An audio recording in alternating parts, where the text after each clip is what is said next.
Vous voulez nous conseiller des films québécois? En dehors des plus connus que sont Xavier Dolan, il y a aussi Denis Villeneuve qui a commencé sa carrière, notamment Incendie, Polytechnique, qui sont en québécois. Et du coup, là, je voulais vous conseiller 4 petits films. Tu parlais de lutte des classes, c'est Simple comme Sylvain, du coup, qui est sorti l'année dernière, le César du meilleur film étranger. Vous l'avez vu tous les deux? Et c'était bien, Charlotte? C'est un de mes films préférés de l'année dernière. C'est pas vieux, c'est bien fait, c'est drôle. Très accessible. Les films que je vais conseiller, là, C'est pas globalement, sont con très accessibles. du tout. Tu vois, on parlait de l'amour. Je trouve que ce film-là est encore plus une grande déclaration à l'amour. Enfin, sur l'anti-amour, en fait, justement. Oui. C'est en mode, en fait, ça sert à rien et c'est de la merde. C'est un super film, super bien mis en scène, qui a un excellent travail sur le son aussi. Ils sont très très forts au niveau du son, les Québécois.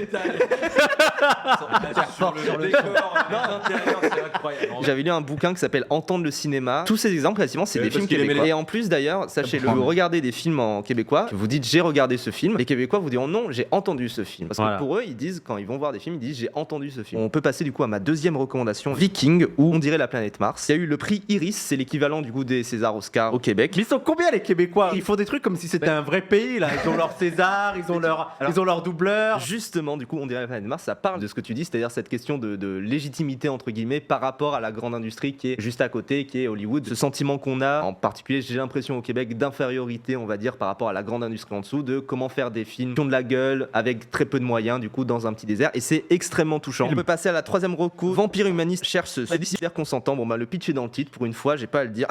Le jeu d'acteur qui est vraiment extrêmement touchant, super bon, que je conseille. Il est sorti en début d'année. Et je vais vous parler Les Chambres Rouges. C'est le film qui m'a fait le plus peur, je pense, cette année, parce que c'est terrifiant de tout ce qu'on voit, de tous les jeux de regard qu'il peut y avoir. Ah, c'est un film d'horreur, ça fait peur? C'est pas un film d'horreur, c'est un thriller. D'accord. Mais qu'est-ce qui fait peur? Pour l'instant, c'est un de mes films de l'année, vraiment. Donc je vous le conseille à rattraper dès que possible.